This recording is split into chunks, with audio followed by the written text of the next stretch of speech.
바다를 너와 함께 걷고 싶어.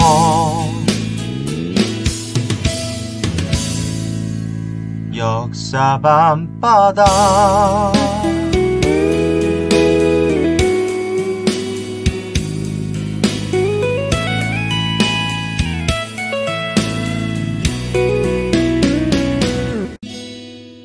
나는 지금 역사 밤바다.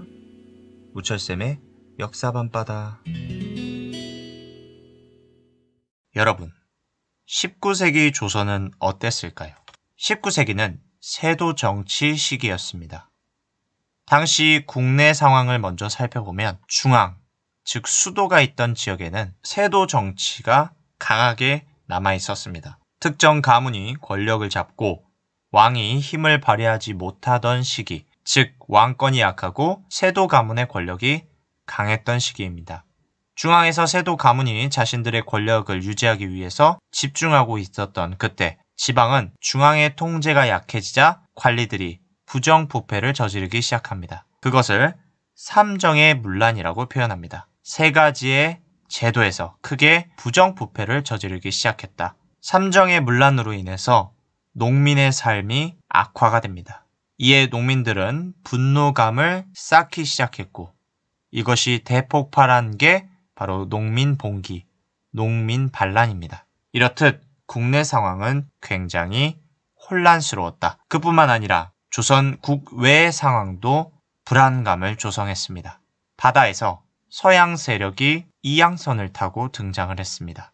이양선이란 모양이 이상한 배로 그전까지 아시아 지역에서 볼 수 없었던 배의 모형이고 강력한 무기를 가졌습니다. 뿐만 아니라 이 이양선에 타고 온 사람이 서양인이고 푸른 눈이며 다른 언어를 쓰고 거대한 생김새의 신식 무기를 갖추고 있었습니다. 이것을 본 조선인들은 불안감에 사로잡히게 됩니다. 즉 조선은 굉장히 혼란스럽고 불안한 상황이었습니다.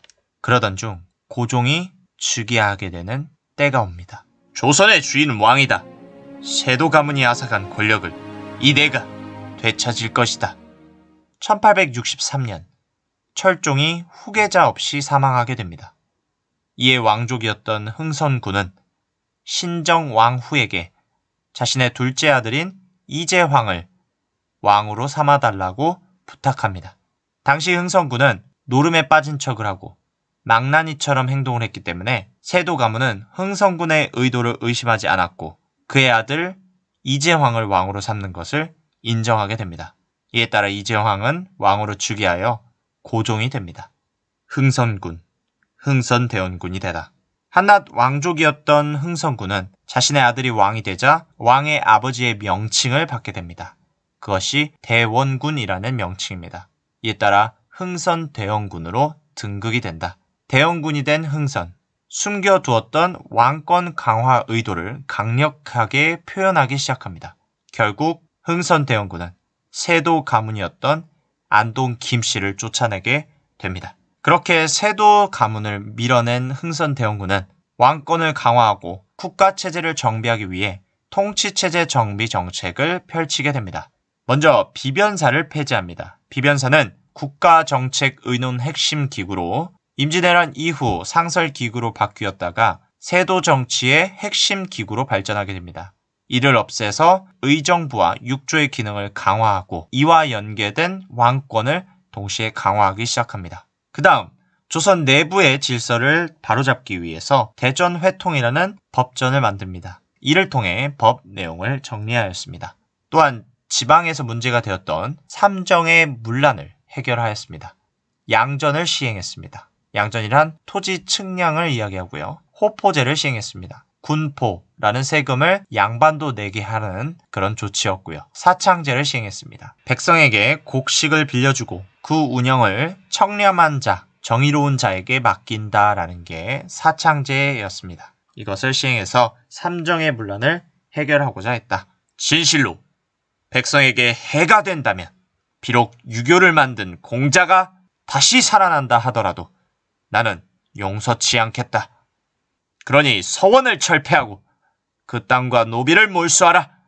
그리하여 양반 유생들의 횡포를 막으라 이렇듯 서원까지 철폐하게 됩니다. 뿐만 아니라 경복궁 중건이라는 것을 시행하는데 그 목적이 왕실의 권위를 세워 왕권을 강화하려고 했습니다. 하지만 돈이 필요했던 흥선대원군은 원납전이라는 기부금을 백성들한테 요구하게 되었고 당백전이라는 가치가 큰 돈을 발행해서 그것을 통해 돈을 마련하고자 했습니다. 또한 궁을 지을 사람이 필요했는데 이것을 농민들로 채웠고 또한 궁을 지을 나무가 필요했는데 양반들의 묘 주변에 심은 묘지림, 좋은 나무들을 모두 캐서 궁 짓는 데에 사용했습니다. 이에 따라 농민과 평민과 양반들의 원망을 모두 받게 되는 그런 정책이었습니다.